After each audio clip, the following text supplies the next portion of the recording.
Why, hello, Nets fans. I'm one of your co-editors at District on Deck, Ricky Keeler. I'm joined by my fellow co-editor, Ron Juckett.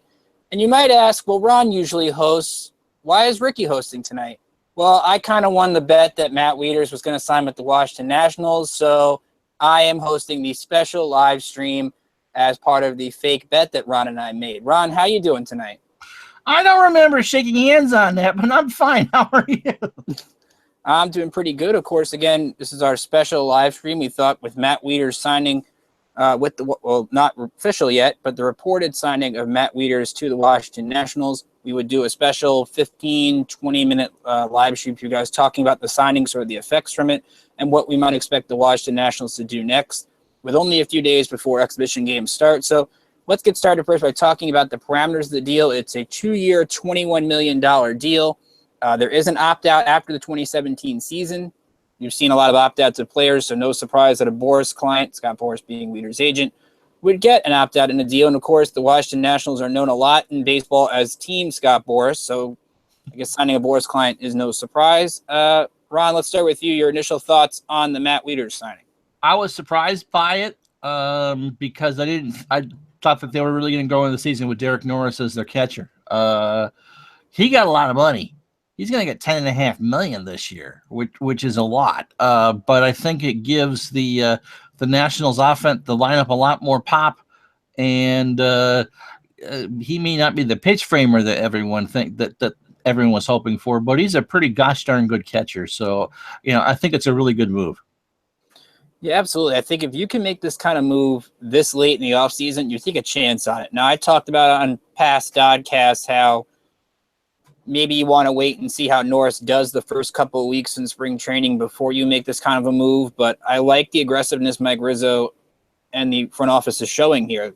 They're looking to make every upgrade possible. And I think Wieters is an upgrade at the catcher position. You have a guy that's hit over 17 homers in 4 of the last 6 years. The 4 years he's been healthy, excluding I think it was 2014 and 2015, not 2014, 2013, 2015.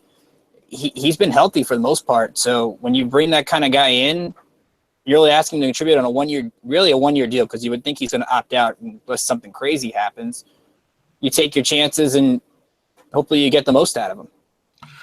Yeah, it's certainly a stopgap measure, I think. I think the offensive production seems to be better than what they would have had with the Norris and Lobaton combo. Certainly the power that they wanted to get back with the loss of Wilson Ramos, I think they now have back, and because he can hit from both sides of the plate, it just gives you some extra versatility that they probably didn't have there before. If the lineup didn't scare you enough as a opposing pitcher, well, and now it scares you a little bit more. Now, we also have our live chat open. I also put in our live chat, send us your thoughts on the signing of Matt Wieters. So you can also participate in our chat. You can also tweet us on Twitter at District on Deck. You can tweet me on Twitter at Rickinator555. We'll answer any of your thoughts on the Wieters signing throughout the show. We have a question we'll get into in a little bit, but also want to talk about, we had a writer, Rob Shrum, write this past weekend, on Dusty Baker's lineup options. I forgot to mention that last night, but with Wieters signing, it kind of makes sense to throw it in there tonight. You had a switch hitter into this lineup, and Baker doesn't like to bunch a string of lefties together, a string of righties together, because it's going to help the other team, of course, choose who they can bring in late in the game. You can now put Wieters 5th, you can put him 6th, you can put him 7th. Heck, you could put him 8th, Ron, and you can make the case that he's one of the best 8 hitters in the league. Yeah, because he makes good contact, as we're talking about before we went live. He's not a huge strikeout man. He'll make contact. He's a smart hitter. He's hit 300 over several times in his career. So he really is an offensive upgrade from what they were looking at from before. And as you said, because of his switch hitting versatility, you can pretty much bat him anywhere in the bottom of the lineup, and he's going to protect who's above him. And one thing I'm wondering, especially at Wieters, does it change his game offensively? And we can get into what we think of the pitch framing stuff in a little bit. Does it change his offensive game going from a hitter-friendly division like the American League East to the National League East, where, let's face it, it's very pitcher-centric with the Nats rotation? Of course, they'll get to catch them, but the Mets rotation and even the young guys with Atlanta and Philadelphia, does that sort of change things a little bit? Well, yes and no. I mean, yes, the parks are bigger than the National League, but no, he doesn't have to hit against he doesn't have to hit against his own pitchers. So as far as the division is concerned, yes, there's the Mets, but let's say if he'd stayed in Baltimore, he'd have to, there's 3 Cy Young Award winners on the Red Sox this year. So, okay, so yes, he has to face the Mets. But the Braves kind of have some question marks, and Philadelphia and Miami don't have great rotation. So, I mean, yes, there'll be some adjustment, but it wouldn't be as difficult, let's say, if he was signing with a National League West team. Now, the only real questions you can have on the Wieters signing are 2 things: defense and pitch framing, which I guess kind of form into one. But defensively, he does throw out 35% of runners last year, according to Baseball Reference. That's not a bad number. It was actually a 4% upgrade from last season. And I think you help yourself in that regard because he stays away from the Mets, who I bet teams are still running on Travis d'Arnaud right now, and it's going to happen at some point this season, even though they have Rene Rivera. But you keep Wieters away from the Mets, and I think even though he's removed from the Tommy John, I think a year or 2 removed from that, it looks like his arm at least has gone back to what it used to be a couple of years ago. Well, 35% is what, roughly 7-8% above league average. Don't know if you have that page open. You don't need to do that. But so, his way of throwing out runners is above average. And that's only going to help because you have a lot of power pitching, slower delivery to the plate guys such as Scherzer and Strasburg. It's not as chronic as what the Met situation was last year, but when your power pitchers take longer to deliver because they have to do that torque. So, and of course, it also helps that Wieters is an established veteran. What is this, his 8th or 9th full year or something like that? So, yeah, I'm not the pitch framing thing. I think was kind of a con, as kind of a ruse, so they weren't interested. As far as obviously, he has to learn a whole new staff, but the starting pitchers in Washington are a lot better than what they were in Baltimore. And outside of the usual adjustments, I think he'll do just fine. Is it concerning that he arrives to spring training later than everybody else? Because I view it 2 different ways. You can view it, yes, it hurts because he's learning new guys, but how you can adjust quickly to Max Scherzer, to Steven Strasburg, Gio Gonzalez, Tanner Roark. Those guys are veterans. I think it's going to be key for him to really adjust to Joe Ross and sort of help him in his development. And maybe those 2 can establish a connection to help him get off to a great start. I think that would be more of an issue, Ricky, if they were starting to play games. They've only been in camp a week today, as a matter of fact, for pitchers and catchers, and the first full team workout was yesterday. So, yes, there's obviously going to be a little bit speedier through the learning curve, but because they haven't actually done anything, they haven't even had a full squad scrimmage yet, I don't think it's going to be signing late is some adjustment, but it's not like we're talking the middle of March here and they brought him in and you have 2 weeks to learn everything before opening day. He will get his full workload during the exhibition season. So yes and no. The first game, again, is Saturday afternoon at 1:10 Eastern, so there is time, especially in Dusty even, I think, said something along those lines today that if you're going to get him in, you're better off getting him right now than any later to sort of get him on track. So in the end, I think they made the right thing there. The question now is the Nationals have a lot of catchers on the 40-man roster. They have 5. They have 5 right now, not including Matt Wieters. Derek Norris, Jose Lobaton, Pedro Severino, Spencer Kieboom, and Roddy Reed. You're probably not getting rid of Reed because they like him a lot. Spencer Kieboom, the same thing. Pedro Severino, you're not getting rid of, and we can get into that if they do in a little bit. It's really right now, I think, between Derek Norris and Jose Lobaton. So the question, I think, Ron, and we can sort of put some smaller questions in here, is who do you think is the odd man out as we do this show live Tuesday night, not knowing what the corresponding 40-man roster move is?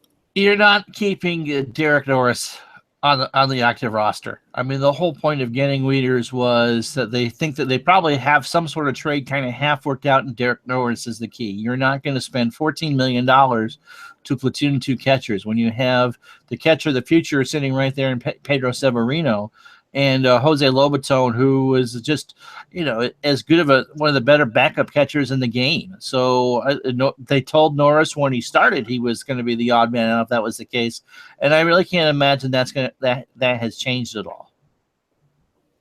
No, I agree, especially because Jose Lobaton is so critical for Gio Gonzalez.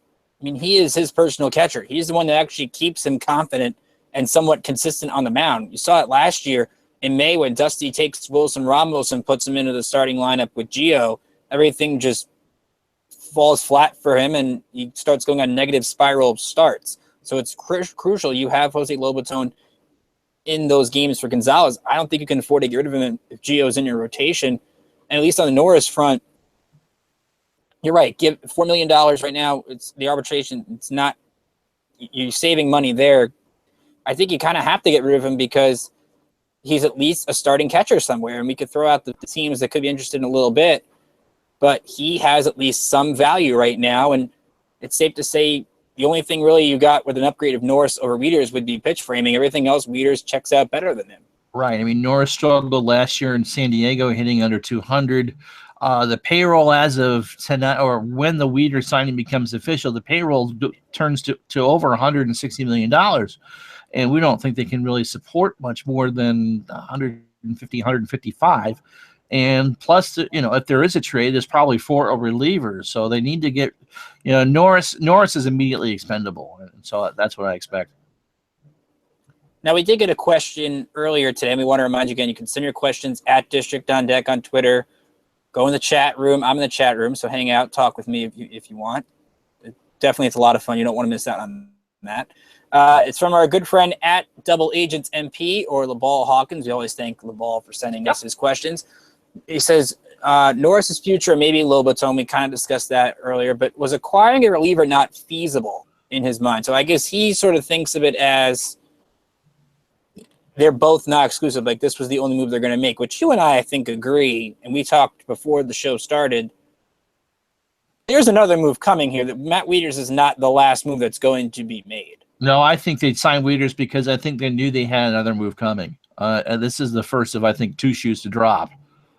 Which kind of, if you're kind of on the fence about Wieters and the money, let's see what this is also spun into. You could get the new closer out of this as well, depending on who you spin Derek Norris over to, or Pedro Severino or whoever.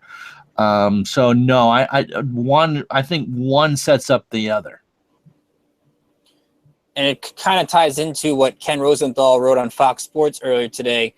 Obviously, the guy the Washington Nationals have been linked to the most in terms of closers since Kenley Jansen signed, Aroldis Chapman signed, Mark Melancon signed with other teams is David Robertson. Rosenthal writes, the assumption now is the National surplus of catcher will lead to a trade for David Robertson, but ownership blocked a potential deal for Robertson earlier this month, sources said, and not everyone in the front office was convinced that he's the answer. So if you throw the Robertson deal, let's just throw that name out there. Because you tweeted to somebody today, Alex Colomé is not coming here. Dylan Betances, we talked about last night. You're not even thinking about that until maybe July, if at all. Sean Doolittle, you're probably not thinking of right now because you want to see how healthy he is. So Robertson's the logistical name. Is it surprising to you that with all the rumors around him that the Nationals don't believe he's the guy, or is it just because these two teams can't find a match in terms of prospects and things like that Rosenthal would hear that from a source? I would think that it was that they were trying to reach into that Robles and Fetty thing again. And because obviously without Matt Wieters, you weren't trading Derek Norris, or they wanted Pedro Severino. And let's face it, Severino is their long-term catcher of the future. And so I think that the Nats might have said, we've already kind of mortgaged a little too much of the future already to get Adam Eaton. We're not going to continue to do that just to land David Robertson and his salary, because what are they doing, 14, 15 million over the next 2 years? I mean, it's a considerable chunk of change. Of course, and you even mentioned the payroll being as high as it is when Wieters' signing becomes official. That's a tough move to make for a team that does care about where its budget is at. They're not in danger of getting over the luxury tax threshold, but they're kind of on a budget. So it makes the Robertson deal tough because how much money can you take on? Exactly. But the White Sox are the team that would use a catcher right now. You look at their projected depth chart, and again, courtesy of Roster Resource, who doesn't go to rosterresource.com, they get excellent depth charts, everything like that. Right now, you're looking at the two options right now are a left-handed hitter named Omar Narvaez and Giovanni Soto, who is a non-roster invitee. So while the White Sox are in rebuilding mode, they still need a proven starting catcher at least to start off with. And that's where maybe Pedro Severino would slide in, but you could also make the case Derek Norris could slide in on an affordable deal for the White Sox at $4 million. Right. He has, I believe, 2 years left of team control and probably could kind of thrive in an American League city because he could potentially DH as well, depending on what other moves the White Sox want to make. They could still possibly move Todd Frazier. I know the Red Sox have spoken to them about that. And there's going to be a once they throw in the towel for 2017, the race for Jose Quintana is going to be quite interesting for the White Sox as well. So Norris is enough of a veteran that he's not going to hurt you in any way, and he's affordable. Everyone might want Severino, but I can't see them taking on Robertson's salary and Wieters' salary and then pay Norris's salary at the same time. It just doesn't make a lot of sense. But yeah, the White Sox, the Angels are in need of a catcher, but they don't really have a closer to offer. You don't want anything to do with Houston Street. So I hate this. The obvious answer is the White Sox and Robertson. And I think because they can now dump some major league salary, it may give the White Sox, may ask for him, or that might be the proposed offer. Now, I've wrote on District on Deck in the past that I would feel Pedro Severino shouldn't be used as trade bait. This was, though, earlier in the offseason. Here's the question, if you do agree with trading Pedro Severino. With Matt Wieters on this 2-year deal, and again, he probably won't opt out, and he probably will opt out unless something bad happens. Yeah, will opt out if something happens. But let's say do you feel Spencer Keyboom is ready to take that job in a year or so? If you do believe Keyboom is ready, then maybe you do roll the dice and trade Severino for Robertson, and you take a chance at getting a catcher next year if you're trying to win it all in 2017 and Robertson helps you do that. Well, I think the question is, are you looking to replace a potential bat of a Ramos or a Wieters, or are you just looking for someone who's a good defensive catcher? Because you can find cheap, good defensive catchers. They're not going to hit for you, but you're going, they can manage staffs and keep base runners honest and keep your pitchers happy, and that's essentially what you want from a catcher. So I really think it depends on what direction Washington wants to go. If they're okay with potentially losing the offense, then yes, there's always a handful of Kurt Suzuki's and Henry Congers out there who Washington had that could catch in a pinch, that could certainly handle a major league staff. They're just 210 hitters. Yeah, absolutely. I think you can fill that gap, and as long as Jose Lobaton, of course, you have for one more year, and at least under arbitration for this season, if you keep him around, then there's still an option to say bring in a platoon for 2018. I just don't think at this point, if Mike Rizzo believes, and remember we talked about it last night in the show that Rizzo said nothing was happening. So right now there's a change with the whole Wieters deal, like you said. Is there other shoe dropping? And if they feel David Robertson, or at least some of them do, that he is the piece that's going to ultimately fill all of our needs and give Dusty Baker a proven closer and not the stress headache of trying to figure out who the closer is throughout the rest of the spring, is it worth it to just say, listen, we've done all these moves. We need to go all in. We traded all these prospects for Adam Eaton. Yes, Rick Hahn has kind of weaseled you out of some top prospects with the Adam Eaton deal by a lot of accounts, but is it sometimes you just bite the bullet and hope that it works out for you in the end? It may very well be, and I put this on Twitter earlier, and I was referring to this as Norris, and it may very well be for Kelly and Trinan that there might have been something that they saw the first week of spring training that said, maybe we shouldn't go in direction A, B, or C.